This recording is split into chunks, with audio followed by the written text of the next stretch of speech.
자, 2부 시작하겠습니다. 2부에는 조금 어려운 개념들이 나와요. 뭐 오리엔탈리즘도 했는데 뭐 이 정도야. 자, 이야기꾼 세헤라자드입니다. 세헤라자드라고도 하고 그러죠. 세헤라자드. 여기 요 밑에 빨간 글자로 돼 있는 말이 있죠. 호모 픽투스. 호모 픽투스는 인간 존재를 얘기할 때 여러 가지 관용어들을 달잖아요. 뭐 직립 인간 또는 뭐 도구를 사용하는 인간, 호모 파베르 또는 호모 생각하는 인간, 호모 사피엔스 이런 말 많이 쓰죠. 저는 호모 픽투스 이러면은 이야기하는 인간이라는 뜻이에요. 픽투스, 픽션 이런 뜻이죠. 그러니까 뭔가를 꾸며서 자신의 이 놀이거리든 일단 놀이, 유희이기도 하고요. 또는 이야기를 통해서 의식을 행하기도 하죠. 종교적인 의미죠. 또는 이야기를 통해서 노동을 원활하게 하기도 해요. 그렇죠? 수많은 이야기를 통해서. 예를 들면은 옛날 사랑방을 떠올려 보세요. 사랑방에서 온갖 이야기를 다 하면서 배도 짜고, 그죠? 이게 뭡니까? 콩도 까고, 그죠? 다음날 할 음식 준비도 하고 그러죠? 여성들의 경우에는, 예를 들면 그 토지 한번 떠올려 보세요. 두만네랑 좀 모여가지고 쭉 이야기하면은 거기서 또 일하는 사람들이 일하죠? 또 남정네들이 모였을 경우에는 도박 좋아하는 남정네들이야 투전판으로 가겠지만은 새끼 꼬고 가만히 짜고 집신 지으면서 이야기를 나누죠. 또 어떤 밭이나 이런 데서도 논밭에서 노래를 부르거나 이야기를 하면서 노동의 힘겨움들을 있는 경우들이 있죠. 이것처럼 노동, 그 다음에 의식, 그리고 유희. 이게 예술의 기원설이라고 얘기하는데 이야기도 그런 것 같습니다. 인간은 이야기하는 존재입니다. 인간이 다른 동물들과 구별되는 결정적인 지점은 언어를 사용하느냐, 사용하지 않느냐예요. 그러니까 일부 동물들이 사용하는 언어들이 있다고 하는데 그건 음성 기호들이죠. 근데 이렇게 언어를 통해서 이야기를 펼쳐나가고 사유를 심화해 나가는 동물이 인간밖에 없습니다. 인간은 이야기하는 인간입니다. 이걸 또 다른 말로 호모 나렌스라고 얘기를 해요. 이야기를 잊은 사람들, 이야기를 들을 능력이 없는 사람들은 인간이 되기가 쉽지가 않죠. 이게 호모 픽투스, 호모 나렌스 이런 표현을 씁니다. 근데 이 이야기꾼 세헤라자드가 등장합니다. 맨 앞에. 상황들은 얘기를 했었습니다. 샤 리드, 그죠? 샤 리드와 샤 누구라고요? 샤즈난, 샤 리드와 샤 리아와 샤즈난. 특히 샤 리아, 인도의 술탄이라고 그랬죠? 술탄이 깊은 배신감 때문에 여성 혐오증에서 못 벗어나죠. 그 복수의 정념으로 수많은 여성들을 학살하죠. 하룻밤 보낸 이후에 학살합니다. 그러니까 도처가 울부짖음이 가득하죠. 도탄에 빠져 있습니다. 이걸 어떻게 구원할 것인가? 또 궁극적으로 이 권한을 가지고 있는 저 망나니를 어떻게 진압할 것인가? 방법은 이야기였습니다. 이게 이야기의 힘이죠. 한번 보시죠. 유래를 참기 힘든 이 비인간적인 행위는 도성 전체를 경악하게 했다. 이 비인간적인 행위라는 게 뭔지는 다 압니다, 이제는. 수많은 처녀들을 하룻밤 보낸 이후에 다 살해해버리는 이 무지막지한 행위를 일컫습니다. 여기저기에서 들려오는 것은 찢어지는 듯한 울음소리와 애절한 한탄뿐이었다. 이 집에서는 딸을 잃어 절망한 아비의 흐느낌이 솟아올랐고 저 집에서는 같은 운명이 딸에게 닥쳐올 것을 예감한 어미가 토하는 신음소리가 허공에 메아리 쳤다. 아비규환이죠. 그리하여 지금까지 술탄에게 쏟아지던 칭송과 축복의 소리는 간데없이 사라졌고 대신 도성 안에는 술탄에게 퍼붓는 백성의 욕설만이 가득했다. 자신의 뜻과는 상관없이 끔찍한 불의의 집행자가 된 대제상에게도 두 딸이 있었는데 마지의 이름은 세라자드이고 둘째 이름은 디나르자드였다. 둘째 역시 장점이 없지 않은 아가씨였지만 그 다음 보세요. 이야기꾼의 소양입니다. 첫째는 여성으로서 보기 드문 용기와 무한한 재치와 경탄스러운 통찰력을 지니고 있었다. 이 여성이 힘을 부여받은 거죠. 여기에 핵심적인 게 용기, 그리고 재치, 통찰력입니다. 그리고 그녀는 무수한 책을 읽었을 뿐만 아니라 기억력 또한 비상하여 한 번 읽은 것은 결코 잊는 법이 없었다. 그녀는 철학, 의학, 역사, 각종 예술에 능통했으며 당대의 가장 뛰어난 시인들을 능가하는 훌륭한 시를 집권했다. 여기에다 뛰어난 미모를 가졌으며 이 모든 미덕들을 완성하는 왕관과도 같은 견고한 덕성을 지니고 있었다. 이런 여성이었습니다. 그러니까 아랍을 바라볼 때 우리는 아랍이 아니라 이슬람 문화권을 바라볼 때 여성이 너무나 억압당한다. 핍박하에 놓여 있다라고 보기 쉽죠. 여기에 이런 탁월한 여성이 있었던 겁니다. 근데 이런 세라자드 같은 여성을 발견한 이 프랑스 여성들은 어찌했을까? 또 이걸 읽은 영국 여성들은 어찌했을까? 저는 책 읽는 여성들이 본격적으로 등장한 게 18세기 중후반, 19세기 초반이라고 했습니다. 그 맨 정점에 있는 여성이 누구라고요? 응? 누구라고요? 에이. 왜 그러시면 안 되지. 응? 맨 정점에 있는 이성과 감성. 응? 응? 제인 오스틴이죠. 응? 제인 오스틴이 정점에 있습니다. 정점이 있고, 그 다음에 이제 이 영국에서 쭉 이어지는, 라인들이 있습니다. 우리 메리 셸리라는, 우리가 알기로는, 프로메테우스가 아니고 누구죠? 프랑켄슈타인. 현대의 프로메테우스라는 부제가 달린 프랑켄슈타인이 잘 알려져 있죠. 그 어머니가 울프턴 크래프트입니다. 이 엄마도 작가이기도 해요. 메리 마틸다 뭐 이런 작품집이 엄마하고 딸이 쓴 그 작품집이 번역된 게 있는데 이게 여성 문학의 최고봉입니다. 영국에서. 근데 프랑스에서는 조르주 상드라는 대가가 있었죠. 이런 그런 뛰어난 여성들이 이런 세라자드와 연속성을 유지하고 있지 않았을까 저는 그런 생각도 합니다.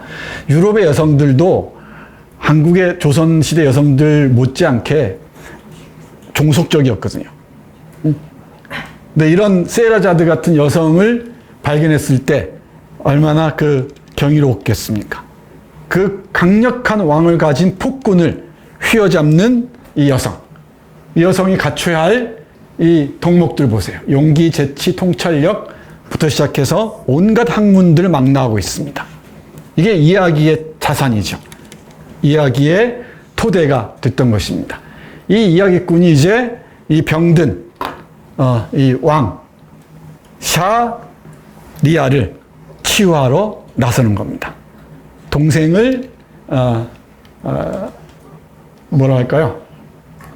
동무 삼아서 샤리아를 대대적으로 수술하기 시작합니다. 그 예리한 칼날은 이야기였습니다. 동서양을 아우르는 이야기들이었습니다. 이게 신바트의 여행 이렇게 되어 있죠. 이게 실크로드와 문명의 교차, 모험, 여행, 발견 이렇게 제가 메모를 해놨는데 이런 해양 실크로드가 육로가 연결되면서 이 모험과 여행과 발견을 이어나가는데 이 신바트의 여행 경로도 해양 실크로드와 맞물리고요. 그리고 이 새로운 모험을 떠나면서 타자들을 발견함으로써 나를 새롭게 보는 그런 과정에 들어서게 됩니다. 이런 이야기들을 들으면서 재미도 재미지만은 맨 뒤에서 보겠습니다만은 샤리아도 뭔가 깨닫는 게 있겠죠. 재미뿐만 아니고 깊은 이 교훈이 없다면은 아마 이야기는 성립하지 않는 경우가 많아요. 이야기만 가지고는 안 되죠. 이야기는 어떤 식으로든 교육이나 이 교양적 가치를 머금고 있습니다. 어쩌면 외설적인 이야기마저도 그렇습니다. 그래서 이 모험과 여행과 발견의 이야기들이 이 소설을 크게 관통하고 있는데, 그건 폭군 샤리아를 뭐랄까요, 깨닫게 하는 하나의 방법이 아니었나 싶기도 합니다. 자, 그 다음 봐요. 그래서 문명의 교차, 뒤섞이는 이야기들인데, 여기 빨간 글자로 이야기 혼종성 이랬죠. 이야기들이 막 뒤섞여 있어요. 그리스의 그 서사 시인 일리아스 오디세이아부터 시작해서 인도의 그 구전설화들, 그 원숭이를 비롯한 수많은 구전설화들, 그리고 아프리카의 이야기들, 중국의 이야기들, 아랍 베두인들의 이야기들, 페르시아의 이야기들까지가 다 합쳐져 있습니다. 여기 어디 가는지 보세요. 페르시아의 주만 지방에 그리스 출신 왕이 있었어. 이 왕은 심한 나병에 걸려 있었는데 시의들이 그를 고치기 위해 아는 치료법을 모두 써보았으나 아무런 효험이 없었지. 그들로서는 더 이상 무슨 처방을 내려야 할지 몰라 손을 놓고 있을 때 의학에 능통한 두반이라는 의원이 왕이 사는 도시에 도착했어. 이 문명이 어떻게 교섭하는지를 보여주는 사례들이에요. 이런 부분들이 너무 많습니다. 너무 많고, 제가 이걸 메모를 해놨는데, 장미의 이름의 결론, 추리, 거대한 추리를 마무리하는 핵심이 뭡니까? 거기 수도원에 가서 아리스토텔레스의 시학에서 희극 부분을 읽는 사람들은 죽게 만드는 거죠. 웃음을 억압하는 거죠. 수도원으로 상징되는 중세 유럽 사회의 폭력성을 얘기하는 거죠. 그 죽음의 결정적인 계기가 뭡니까? 책에 묻힌 독이었죠. 그 얘기가 여기 나옵니다. 여기 책이 잘 떨어지지 않게 해놓고 독약을 묻혀놨어요. 그래서 이 책을 넘기면서 침을 묻히죠. 그 얘기 여기 나오는데, 이 모티프를 여기 땄다는 얘기는 잘 알려져 있죠. 이런 페르시아와 그리스의 만남 또 읽을 수가 있고요. 그리고 연못 속에 4가지 색깔의 물고기들이 파괴된 수도에 살던 4개의 다른 종교를 가진 주민들입니다. 이게도 유명한 이야기인데, 여기에 흰색은 이슬람교, 빨간색은 조로아스터교를 숭배하는 페르시아인, 파란색은 기독교, 노란색은 유대교. 이런 온갖 색깔들이 뒤섞여 있어요. 여기 유대인들도 나오고 기독교도도 나오고 페르시아인들 당연하고요. 이슬람교도 당연하죠. 그죠? 이런 사람들이 함께 어우러져 있습니다. 이 사람들의 이야기가 뒤섞여 있는 거죠. 뒤섞입니다. 그리고 드디어 중국입니다. 중국 대륙에는 매우 부유하고 영토가 넓은 한 왕국이 있었습니다. 그 왕국의 이름은 지금 정확히 기억할 수 없습니다만, 하여튼 그 수도에 무스타파라고 하는 양복쟁이가 살고 있었어요. 무스타파는 아랍식 이름이죠. 이슬람식 이름이죠. 중국 땅에 무스타파라는 이 아랍식 이름을 가진 양복쟁이가 살았습니다. 이 양복쟁이 아들이 누구예요? 알라딘입니다. 이 양복쟁이 아들이 알라딘이에요. 그러니까 여기 보세요. 그리스, 페르시아에다가 온갖 이 종교들, 그죠? 그리고 여기에 중국, 그리고 여기에 바그다드, 이집트, 다마스쿠스 등등 곳곳에 곳곳의 이야기들이 모이는 증거들입니다. 이 지점들을 잘 봐야 됩니다. 이게 문명이 교차하면서 동시에 이야기가 교차하는 거죠. 이야기가 뒤섞여 있습니다. 이걸 이야기의 혼종성 이렇게 얘기를 합니다. 안 어렵죠? 그러니까 이건 단순히 아랍 이야기일 뿐만 아니고 문명 8세기부터 대략 16세기까지 문명의 교차로로서 아랍 그 지역을 오갔던 사람들의 이야기가 다 모여 있는 거예요. 그러니까 전 세계에서 받아 흡수하기가 비교적 수월했는지도 모르겠습니다. 네, 그러니까 천일야와 아라비안 나이트를 읽기 위해서는 우리 정수일 교수가 쓴 실크로드에 관련된 대작들 있죠. 그리고 해양 실크로드 있죠. 그것까지 함께 아우를 수 있어야 더 깊이까지 파고들 수가 있을 겁니다. 이 거대한 문명의 기억이 이야기로 이렇게 남아있는 겁니다.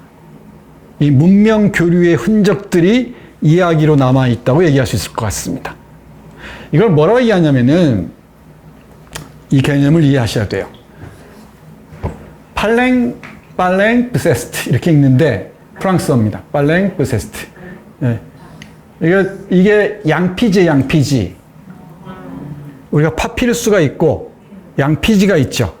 그래서 종이의 발견이 이제 인류 문명의 혁명으로 이어지죠. 파피루스 너무 쉽게 부스러져요. 그죠? 내구성이 없어요. 떨어집니다. 그래서 양피지를 쓰는데 이 양피지는 양의 가죽을 이렇게 무두줄해서 여기에다가 글을 쓰는 거죠. 근데 비싸죠. 그렇죠? 무게도 나가고 귀하니까 한 번 쓰고 버리는 게 아니라 한 번 쓴 다음에 이걸 지워요. 지우거나 이렇게 긁어내요. 긁어내고 그 위에 다시 써요. 이해 갔죠? 그럼 그 밑에 흔적이 남겠죠? 흔적이 남겠지? 이걸 팔랭프세스트라고 해요. 이 양피지는 양피지인데 그 양피지가 갖는 역사적인 속성들이 있을 거 아니에요? 그러니까 그 드문 경우에는 고급 양피지 하나에다가 하나의 텍스트만 쓸 수도 있겠죠. 근데 대부분의 경우는 너무 귀하다 보니까 이걸 지우고 또는 긁어내고 다시 쓰고 이랬단 말이에요. 성경 같은 것도 그렇습니다. 양피지 관련해서 공부하다 보면은 성경들이 많습니다. 성경들을 귀한 말씀이죠. 그러니까 그걸 딴 것들을 지우고 성경을 적고 이랬어요. 그러면 잘 비춰봐서 밑에 있는 그 흔적들을 읽어냅니다. 이제 이걸 빨랭프세스트라고 하는데, 그런 정의하면 이렇습니다. 사본에 기록되어 있던 원 문자를 지우거나 갈아내거나 씻어 지운 뒤에 다른 내용을 그 뒤에 덮어 기록한 양피지 사본을 빨랭프세스트라고 해요. 됐죠? 근데 이게 문학 이론에서는 어떻게 적용되냐면은 제라르 주네트라는 프랑스의 서사 이론을 연구한 학자가 있습니다. 이 사람이 제안한 개념인데, 우리 예를 들면은 이 번안이라는 거 들어보셨어요? 번안? 이수일과 심순애 이게 있죠? 번안이죠? 원래 소설이 있어요. 원래 소설이 있는데 거기에다가 조중환이라는 사람이 일본을 경유해서 들어온 어떤 작품에다가 평양 부병루를 배경으로 해서 조선적인 색채로 바꿔버려요. 이해가죠? 그래 원 텍스트가 있는데 원 텍스트 그걸 지워버리고 그 위에다가 이수일과 심순의 이야기를 덮어 씌웠어요. 그죠? 이것도 빨랭프세스트적인 전략이죠. 이해가죠? 이렇게 이해를 해요. 그러니까 이게 이제 포스트 모던 문학 이론에 와서는 세상에 새로운 건 없다. 끊임없이 그 위에다가 다시 쓰는 것이다. 이해갔죠? 어떤 그 텍스트가 있으면은 그 텍스트를 비틀거나 뒤틀거나 또는 한 군데를 지우거나 또 몇 군데를 과장하거나 해서 덮어 씌울 수 있죠. 그게 크게 봐서 빨랭프세스트적 글쓰기예요. 안 어렵죠? 네, 이게 여기에다 하나 더 봐야 되는데 상호 텍스트성이라는 게 있는데 어느 한 문학 텍스트가 다른 문학 텍스트와 맺고 있는 상호 관련성입니다. 그러니까 아라비안 나이트의 원작이 있겠죠. 원작, 아랍어로 쓰여진 아랍어로 채록된 원작이 있겠지. 그렇죠? 그걸 앙뚜안 갈랭이라는 프랑스의 동양학자가 몇 가지는 지우고 몇 가지는 오롯하게 살리고 또 몇 가지는 덧붙이겠지. 덧붙이면 텍스트 간에 서로 연결되는 부분들이 있고 또 떨어진 부분들이 있고 그러겠죠. 이걸 연구할 때 활용하는 개념이 상호 텍스트성이에요. 이거 아주 폭넓게 활용됩니다. 그리고 파라텍스트. 너무 머리가 어질어질하죠? 근데 안 어려워요. 여러분 충분히 이해할 수 있습니다. 파라는 나란히 이런 뜻인데, 파라, 나란히 이런 뜻인데, 텍스트가 나란히 놓이는 건데, 어떤 원작이 있으면은 제목이나 저자명이나 서문, 각주 등 있으면은 여기다가 나란히 다른 이야기들을 쓰는 거예요. 앞에서 보면은 우리가 신바띠 이야기나 알라딘과 신기한 요술램프 같은 것은 원래 아랍 버전에 없는 이야기를 앙뚜안 갈랑이 다른 사람 얘기를 듣고 덧붙였다 그랬죠. 천일야화에다가. 이런 게 파라텍스트죠. 이것도 일종의 그 위에다가 아랍의 나이트 원본에다가 지웠는데 확실히 안 지우고, 그죠? 덜 지운 상태에서 이런 걸 다시 올린 거죠. 이 개념들을 함께 보시면 아주 재밌습니다. 이게 아주 폭넓어요. 다시 쓰기도 이와 관련됩니다. 우리가 패러디 같은 것들이 있죠. 조금만 바꾸면 완전히 다른 텍스트가 되죠. 그죠? 패러디 다시 쓰기로 그렇고요. 번역과 번안도 요 팔랭프세스트의 저 글쓰기의 하나라고 볼 수가 있습니다. 아까 이수가 심순애를 예로 들었듯이. 그러니까 이 천일야화라는 텍스트는 페르시아를 중심으로 해서 그 이슬람 문명권 전역에 퍼져 있던 이야기, 그리고 넓게는 그리스부터 아프리카, 인도, 중국에 이르기까지 그 드넓은 세계의 이야기들을 쓰고 다시 쓰고 했는데, 이것들을 앙뚜안 갈랑이 에디팅해서 자신들의 이야기 논리에 맞게 재편집한 거죠. 그죠? 그 위에 다시 쓰기를 한 겁니다. 그러니까 이 번역도 일종의 다시 쓰기죠. 그죠? 다시 쓰기 행위입니다. 이걸 앙뚜안 갈랑의 천일야화는 그래서 프랑스 문학이라고 얘기하는 사람들이 많아요. 그리고 그 에드워드 피츠제럴드라는 영국의 시인이 있는데, 시인이 쓴 게 아니죠. 번역한 루바이어트 또는 로버이어트라고 얘기하는데, 로버이어트란 그 페르시아 시인의 그 시집은 영문학으로 인정이 됩니다. 그러니까 원작과 달리 영어로 리듬도 살리고 전혀 다른 텍스트로 발견해낸 거죠. 우리 고요한 돈 얘기할 때 예술 번역 얘기했었죠. 백석의 고요한 돈 번역은 거의 예술 번역에 속한다 그랬죠. 그것도 더 밀고 나가면 이렇게 얘기할 수 있을지 모르겠습니다. 그러니까 번역은 하나의 창작일 수 있다는 거죠. 그래서 이 앙뚜안 갈랑의 천일야화는 하나의 번역 또는 번안이면서 창작이라고까지 얘기할 수 있습니다. 이런 틀 안에서 보자면은 이 개념 가지고 하루 종일 얘기해도 모자랍니다. 그냥 큰 틀만 말씀드릴게요. 개념이 이해는 갔죠? 무슨 얘기인지. 양피지유에 지우고 다시 쓴 이야기들. 그래서 잘 보면은 원문들도 살짝살짝 보이겠죠? 그죠? 그게 이제 텍스트 비평이에요. 텍스트가 어떻게 성립했는가를 쭉 보여주는 게 텍스트 비평입니다. 이게 원래 성서연구에서 시작됐습니다. 이 성서연구에서 시작됐는데 텍스트 비평, 해석하기 다 맞물려 있습니다. 이게 너무 전문적이니까 이 정도만 하죠. 자, 그럼 이제 이야기의 힘, 그 흥미와 교훈입니다. 이게 이제 후반부로 치닫는 지점입니다. 여기 알라딘과 신기한 요술램프가 끝날 때 이야기예요. 이제 결정적으로 치유하기 시작합니다.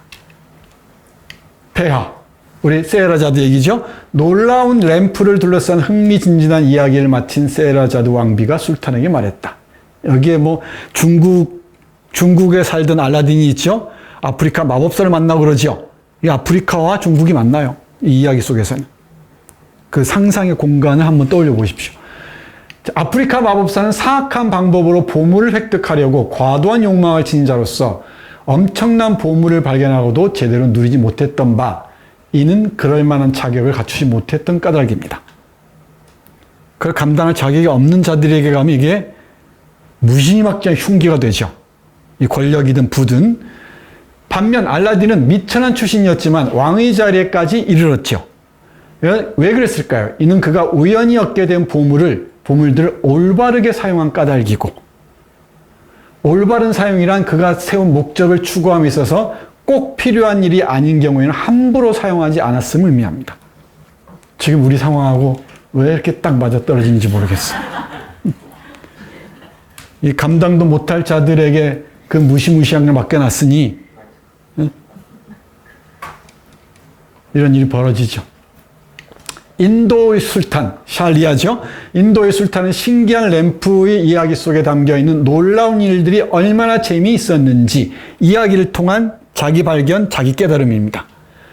또 그녀가 밤마다 해주는 이야기들이 자신에게 얼마나 큰 즐거움을 안겨주는지 고백했다. 드디어 고백합니다. 그전에는 다 회의에 가거나 모른 척하고 그랬죠.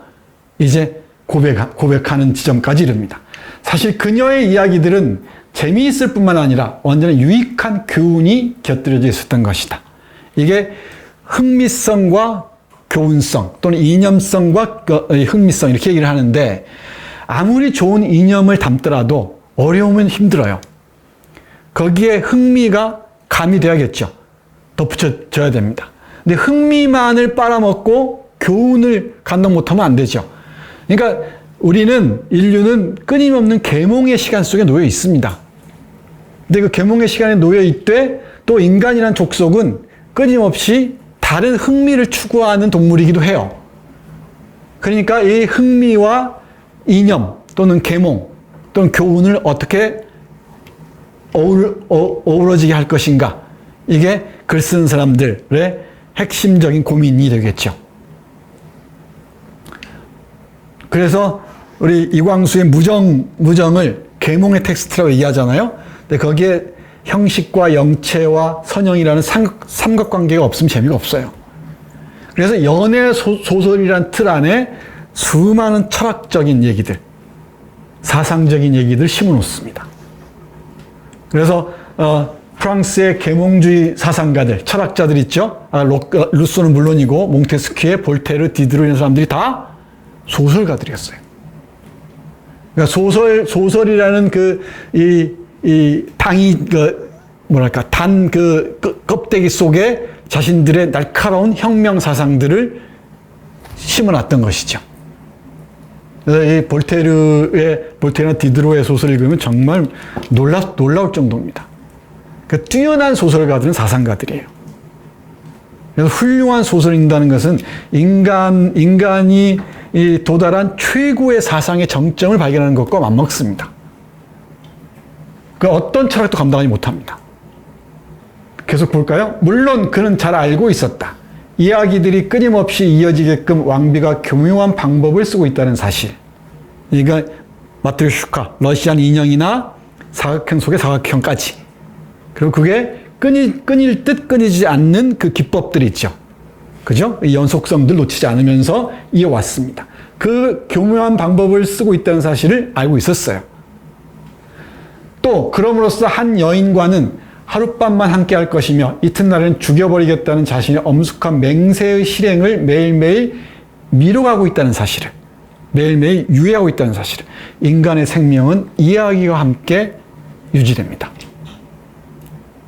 이야기를 읽거나 수많은 그 사연들을 놓치는 순간 우리의 이 정신의 생명은 끊긴 것인지도 모르죠. 우리가 어떤 사람을 바라볼 때도 그 사람의 이야기를 듣는 거죠. 그래서 스토리텔링이 중요한 겁니다. 누구나 이야기를 간직하고 있죠. 여러분들 이야기 하나하나가 어마어마한 소설이 될 수가 있죠. 그걸 어떻게 구성하고 어떻게 쓰느냐, 어떤 문장을 쓰느냐가 관건이긴 하겠지만 다 이야기를 간직하고 있습니다. 이 이야기들이 어떻게 흐르고 이게 교섭하고 만나느냐, 거기에 어떤 자장이 형성되느냐, 그게 공적인 자리에서는 원론이 되고 그러겠죠. 계속 볼까요? 하지만 지금 그는 왕비의 이야기 보따리가 바닥나면 어쩌나는 마음뿐이었다. 계속해서 이야기를 들어야만 자신도 이제 세라자들을 죽이고 싶은 생각이 사라져버렸죠. 무수한 날들 이야기를 함께 했는데 저렇게 지혜롭고 총명하고 통찰력이 있고 곳곳을 여행하면서 인간과 자연의 삶들, 그 권력이란 무엇인가에 관한 깊은 고민들, 욕망이란 무엇인지에 대한 통찰들을 보여주죠. 그리고 사랑이란 무엇인가에 대해서, 또 세계 곳곳에 우리가 몰랐던 장소들의 관습들, 풍속들도 알려주죠. 또 돈이란 무엇인가에 대해서, 아름다움이란 무엇인가에 대해서, 무궁무진한 그 지혜와 통찰을 간직하고 있는 그 여성을 어떻게 함부로 죽일 수 있겠습니까? 결국은 제자리로 제정신으로 돌아올 수밖에 없죠. 그게 이야기의 끝입니다. 그래서 이야기는 우리가 읽었던 이 천일 야완의 이야기는 치유와 구원의 셈입니다. 결국은. 이게 큰 프레임의 앞뒤예요. 앞뒤에 놓여 있습니다. 앞에는 이야기를 시작하게 된 계기를 얘기했었죠. 그러니까 치료사 세라자드가 되는 셈이죠. 근데 여기에 이르면은 이제 치유가 완결됩니다. 인도의 술탄은 그의 아내 왕비의 놀라운 기억력에 감탄을 금할 수 없었다. 그녀의 마르지 않는 기억의 셈에서는, 셈이란 말이 나오죠? 이야기의 셈이죠? 셈에서는 끊임없이 새로운 이야기가 솟아나와 매일 밤 그로 하여금 새로운 즐거움을 맛보게 해주었던 것이다. 어떤 즐거움보다 깊이가 있는, 폭이 넓은 즐거움이죠. 또 지속되는 즐거움이겠지. 이런 천진한 오락을 즐기는 가운데, 천진한 오락입니다. 순진무구한 오락들이에요. 어느덧 천하루의 밤이 흘러갔다. 무수한 밤이 흘러갔다겠죠. 무수한 밤이 흘러갔다. 이 오락은 여인들의 정절에 대한 술탄의 고약한 편견을 누그러뜨리는 데 상당한 도움을 주었으며, 여성들에 대한 편견을 깨는데 아주 많은 도움을 주었으며, 이를 통해 그의 정신은 온화해졌다. 이게 이야기의 힘입니다. 이게 핵심인 것 같아요. 그러니까 어떤 이야기를 듣느냐죠. 누구에게 듣느냐. 그 이야기를 통해서 우리는 구원받기도 합니다. 자기 파괴적이기도 한 지경까지 갔었죠. 이제 그는 세라자드가 얼마나 훌륭하고 지혜로운 여인인지 분명히 알게 되었다. 또한 그는 그녀가 보여준 용기도 잊지 않고 있었다. 이건 여성주의적 관점에서 읽어도 아주 흥미롭습니다. 아까 알리바바와 40인의 도적도 그렇지만, 하녀도 그렇지만은 세라자드의 임파워먼트란 말을 썼다고 그랬죠. 힘을 가진 여성으로서 이 폭군을 구원하는, 정말 이야기꾼의 그 여성성의 힘이기도 하죠. 이 얘기를 할 때마다 나는 그 김소월 있죠? 김소월의 숙모죠? 숙모, 개 아무개가 있는데 이름을 잊어먹었습니다. 그 숙모가 이 김소월에게 그렇게 많은 얘기를 들려줬대요. 그래서 김소월 씨의 민담 같은 게 많이 나오거든요. 접동, 아우레비 접동하는 것도 그렇고. 그 설화가, 조선 그 민중들의 설화가 김소월 씨의 이 베이스라고 얘기합니다. 그런 것 같습니다. 그 김소월의 숙모가 김소월을 키운 큰 스승이었던 셈이죠. 또한 그는 그녀가 보여준 용기도 잊지 않고 있었다. 자신과 하룻밤을 보낸 다음 날을 죽음이 기다리고 있다는 사실을 뻔히 알면서도 자기가 부인이 되겠노라고 했죠. 죽을 줄 알면서도 자신의 아내가 되겠노라고 자청이 오지 않았다. 뭐 하기 위해서? 도탄에 빠진 도성을 구하기 위해서라고 얘기했잖아요. 1권에 45페이지 나와 있었죠. 이런 생각들, 그리고 그가 알고 있는 그녀의 다른 장점들은 마침내 그로 하여금 그녀의 처형을 포기하게 만들었다. 그 술탄은 말했다. 사랑스러운 세라자드여, 정말이지 그대의 재미있는 이야기들은 끝없이 흘러나오는구려. 그대는 참으로 오랫동안 나를 즐겁게 해주었고 나의 분노를 누그러뜨려 주었어. 나는 그대를 봐서라도 내가 정한 그 잔혹한 법을 기꺼이 포기하겠어. 이 긴 세월이 지나고 난 다음에 이제 자신의 그 난폭한 잔혹한 법을 포기하겠다고 얘기합니다. 이제 나는 그대를 정식 왕으로서 영원히 사랑할 것이며 앞으로 그대가 여인들의 구원자로 기억되길 바라오. 폭력에 죽어갈 그런 여성들을 구원한 구원자로 기억되길 바라오. 그대가 아니었다면 내 원한으로 인해 숱한 여인들이 희생될 터였기 때문이요. 이 여성 이야기꾼의 힘입니다. 그래서 맨 앞에 놓여 있었던 문장, 이야기꾼 세라자드와 이 구원자 세라자드를 함께 맞물려 봐야 됩니다. 이게 소설가의 존재 이유이기도 하죠. 소설가의 존재 이유이기도 합니다. 이렇게 아라비안 나이트 또는 천일야화에 실려있는 이야기들은 이런 그 사상적 바탕 위에 놓여 있다고 저는 읽고 싶습니다. 그리고 낯선 곳들을 끊임없이 찾아 나섬으로써 내가 누구인지를 지속적으로 되묻는 거죠. 되묻고 내가 정말로 자유로워지고 해방되는 게 무엇인지를 발견하는 이 과정을 담고 있다고 보는 게 좋지 않을까 싶습니다. 또 당연히 거대한 문명의 기억, 또 문화의 기억들을 간직하고 있는 이 팔링프세스트로서의 아라비안 나이트.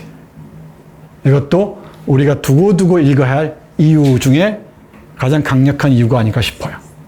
이제 맨 앞에서 얘기했던 많은 에피소드들이 있죠? 그 에피소드들을 어디서 읽어도 좋습니다. 좋은데 이 큰 틀을 장착하고 읽으면은 이 아라비안 나이트가 전혀 다르게 와닿을 거예요. 이제 할머니가 돼서, 할아버지가 돼서 손주들에게 읽어줄 때도 이걸 알고 읽어주면은 전혀 다르겠죠. 네, 이게 몽테스키에의 페르시아인의 편지입니다. 이건 꼭 한번 읽어보십시오. 재밌습니다. 처음에는 이 아라비안 나이트 풍의 소설, 그러니까 사람들이 이 외설적인 것, 뭐 동양적인 이국적인 취향이 있죠. 그걸 기대했던 모양이에요. 근데 몽테스키에는 이 페르시아인의 시선을 통해서 프랑스 사회를 통렬하게 비판했던 겁니다. 프랑스가 얼마나 타락했는지, 얼마나 추악한지를 보여줬던 거예요.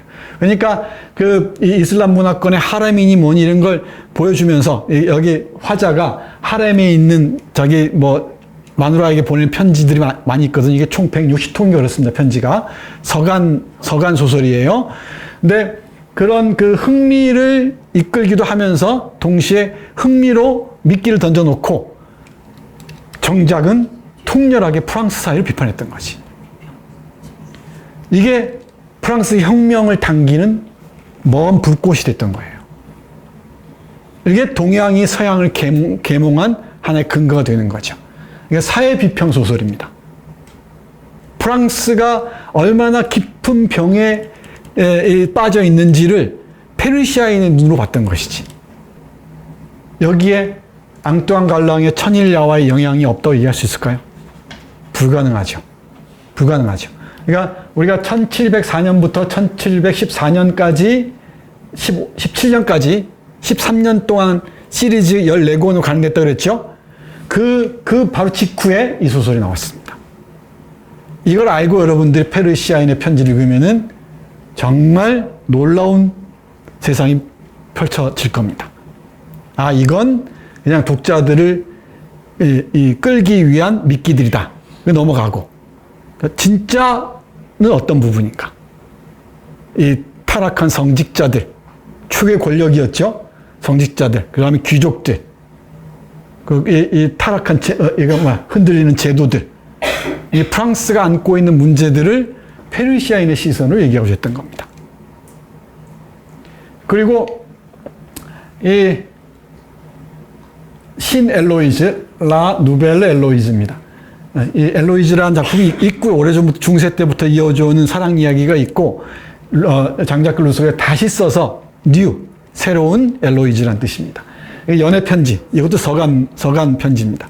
이 서간문인데 3권 이쪽 보면은 편지들이 있어요. 편지들이 몇 통 나오는데 그 사랑에 대한 묘사 같은 것들이 그대로 신 엘로이즈를 바로 떠올리게 합니다. 그러니까 이 연애 소설들이 인간 해방의 중요한 그 트리거가 된다고 얘기 여러 번 했죠. 예를 들면은 젊은 베르터의 고통이 있죠. 괴테가 썼던 젊은 베르터의 고통이 1774년입니다. 딱 요 무렵이에요, 요 무렵. 그죠? 그게 전 세계의 청년들을 발칵 뒤집어 놨거든. 사랑 이야기들이. 그처럼 그 전까지 사랑은 억압해야 될 것들이었어요. 그죠? 이 사랑이라는 감정은 억압해야 될 것. 철저하게 남성에게 복속된 것이었습니다. 근데 여기서부터 여성도 감정을 가지고 있다는 것이 새롭게 얘기되기 시작한단 말이야. 놀랍죠? 제가 강조하고 싶은 것은 계몽주의 사상을 이끈 중요한 사상가들에게 이 앙뚜안 갈랑의 천일야화는 상당히 의미 있는 역할을 했을 것이라는 점. 특히 정치 사회 비평에서부터 사랑이라는 감정의 해방에 이르기까지. 우리 선곡 세계문학의 숲 1강이 춘향전이었죠. 춘향전에서 사랑과 혁명 얘기했었죠. 춘향의 사랑이 한국 조선의 경국대전의 법전을 뒤집어 엎었다 그랬죠. 신분제를 뒤집어 엎었다 그랬잖아. 사랑의 힘으로. 늘 사랑과 혁명은 나란히 갑니다. 최고의 사랑의 시는 혁명의 시예요. 예를 들면 만해 한용운의 시들, 중요한 시들 다 님에게 바친 사랑의 시들이죠. 절절한 사랑의 시들이죠. 그건 정치적인 시고 혁명적인 시입니다. 그리고 누굽니까? 칠레 대시인 네루다 있죠. 네루다의 시들 사랑의 시들이에요. 그 수많은 사랑의 시들이 다 혁명의 시들입니다. 최고의 연가들은 혁명에 대한 송가들입니다. 이 점을 놓치면 안 됩니다. 여기에서 천일야화 할 때 외설성만 떠올리는데 뭐 눈에는 뭐만 보인다는 거예요. 그걸 다른 눈으로 바라보면은 이 여성의 몸의 해방, 감정의 해방이 바로 이 인간 해방으로 나가는 출구가 됐다는 거지. 나는 그렇게 읽고 싶습니다. 이 외설성이라는 걸 외설적인 것으로만 보는 자는 그렇게 보이는 거예요. 한강의 채식주의자도 외설적이라고 보면 그렇게 보이는 거야. 그 폭력에 억압당하는 여성의 고통스러운 울부짖음으로 들리지 않는 거지. 그 절절한 하소연으로 들리지 않는 겁니다. 어떻게 빨개 벗고 이 처제하고 뭐라 그러지? 형부하고 그 짓 하냐. 요거만 보이는 거지. 그러니까 저열한 인식입니다. 그러니까 아라비안 나이트 볼 때도 외설성 때문에 문제가 많이 돼요. 마담 부부아는 어땠습니까? 그죠? 그 눈에는 그렇게 보이는 거예요. 여성들이 자유로운 걸 못 견디는 자들이 있어요. 여성들의 감정이나 몸이 해방되는 걸 못 견디는 자들이 있죠. 그 맥락에서 보시면 됩니다. 그러면 아라비안 나이트가 다르게 보입니다. 아라비안 나이트 문제 삼을 때 늘 외설성이거든. 이 외설성의 이런 낙인을 전복할 수 있는 방법은 사랑과 혁명과 인간 해방입니다. 이 코드로 접근하면은 아라비안 나이트는 전혀 다르게 읽힙니다. 처음에는 그렇게 읽혔었죠. 처음에 뭐 검은 노예들하고 놀아나는 왕비. 그죠? 거기에 대한 응징으로서의 남성적인 폭력이었지. 근데 그게 나중에 정절에 대한 편견을 자기가 깨우치죠. 이 과정입니다, 이 과정. 여기 문장이나 문체에서부터 잘 보시기 바랍니다. 이 얘기는 아마 제가 처음 얘기할지도 몰라요. 어디 있는지는 모르겠지만은, 예, 이것도 눈여겨 보시기 바랍니다. 그리고 이게 1888년이네요. 아까 내가 84년이라고 했던 것 같은데, 완결된 게 이쯤입니다. 이게 영국의 동양학자인 리처드 버튼이 번역 또는 번안한 아라비안 나이트입니다. 10권짜리. 이것도 물론 장점이 있어요, 당연히. 장단점이 있겠죠. 근데 이건 외설성이 너무나 노골적이라고 해서 문제됐던 것 같은데, 제가 앙뚜안 갈랑 버전을 택한 이유는 앞에서 여러 차례 말씀드렸습니다. 이게 영향관계 문제입니다. 18세기와 19세기에 어디까지 영향력이 뻗쳤는가를 보기 위해서는 앙뚜안 갈랑 버전을 봐야 돼요. 이건 19세기 후반입니다. 여기에 덧붙인 것들이죠. 앙뚜안 갈랑 버전에다가 수없이 또 덧붙인 거죠. 그래서 여기 또 있지, 팔랭프세스트나 파라텍스트, 인터텍스트성, 사운텍스트성 이런 관점에서 보시면 재밌을 것 같습니다. 이 사람들입니다. 괴테. 최고의 작품으로 손꼽았죠. 이 괴테가 독일어로 번역된 걸 보고서 감동했던 얘기는 곳곳에서 볼 수가 있습니다. 그래서 이 괴테의 중요 텍스트들, 그 젊은 베르테의 고뇌부터 파우스트까지, 또는 중요한 시들 있죠. 서동 시집 같은 것들이 있죠. 서동, 웨스트, 이스트 뜻이라고 그랬죠. 우리 서동 왕자가 아니고. 세계 문학을 구상했던 괴테는 페르시아 시인들에게 깊이 매료되어 있었어요. 그래서 세계 문학을 구상합니다. 그래서 괴테의 세계 문학 구상, 이런 것도 앙뚜안 갈랑의 천일야화와 동떨어져 있지 않습니다. 이거 주목해서 봐야 됩니다. 그리고 발자크, 우리가 잃어버린 환상에서 읽었었죠. 발자크는 자기가 명료하게 말했습니다. 나는 우리 시대의 아라비안 나이트를 쓰고 싶다. 천일야화를 쓰고 싶다. 그래서 인간 희극이라고 얘기해야 되는 그죠? 꼬메드 위멘느라는 인간 희극을 구상했던 거죠. 그리고 마르셀 프루스트입니다. 마르셀 프루스트의 잃어버린 시간을 찾아서는 주로 사랑과 관련됩니다. 동성애부터 시작해서 사랑과 관련되는데 이 사랑에 관한 여정, 깊은 탐색이 바로 아라비안 나이트와 관련되어 있죠. 마르셀 프루스트가 명시적으로 얘기했습니다. 나는 사랑에 관한 아라비안 나이트를 쓰고 싶다. 그리고 보르헤스. 보르헤스는 기억에 관한 한 최고의 작가죠. 기억에 관한 이야기를 쓰는 기억의 천재 푸네스부터 시작해서 돈키호테도 다시 쓰고요. 그래서 아까 다시 쓰기와 관련해서는 보르헤스를 빼놓을 수가 없어요. 돈키호테도 다시 쓰기를 하고요.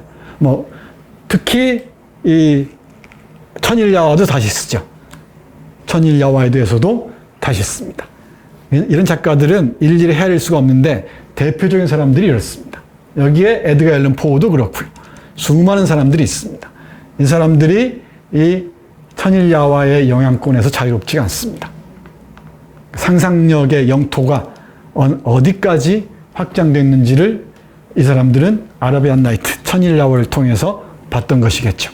그러니까 공간적인 상상력의 영토뿐만 아니고 심리적인, 정신적인, 그죠? 감정적인 상상력의 영토까지를 이 천일야화에서 봤던 것 같습니다.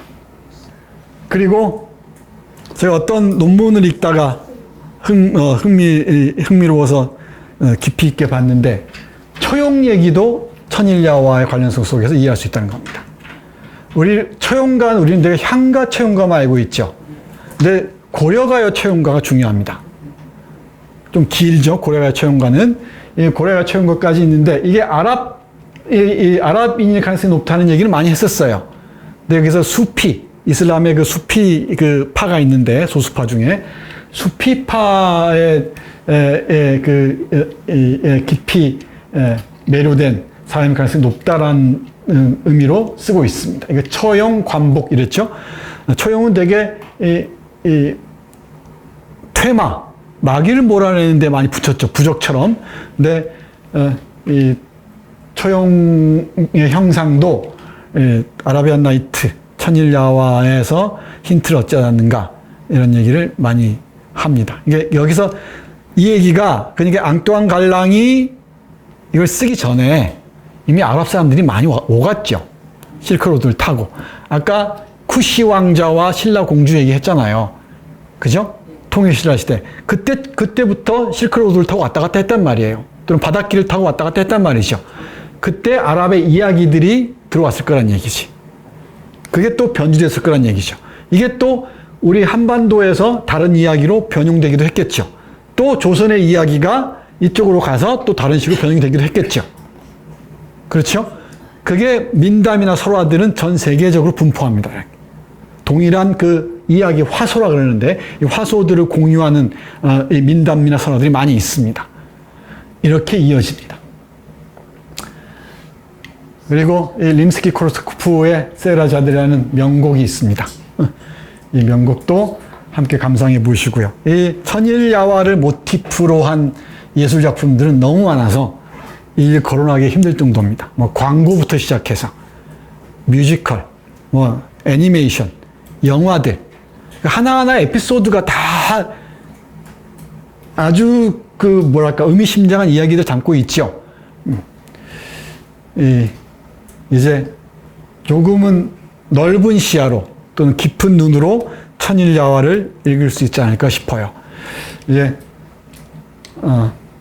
앞으로 돌아가서 맨 앞에 네버엔딩 스토리를 했었죠. 예. 여러분들은 요 러시안 인형처럼 쌓이고 또 쌓인 이 이야기들을 하나씩 다시 읽어보십시오. 아주 흥미진진할 겁니다. 그리고 읽으실 때 오늘 제가 강조한 큰 틀을 꼭 떠올려 보시기 바랍니다. 자, 선곡 세계문학의 숲 세 번째 시즌 마지막 강의 앙뚜안 갈랑의 천일야화 마치겠습니다.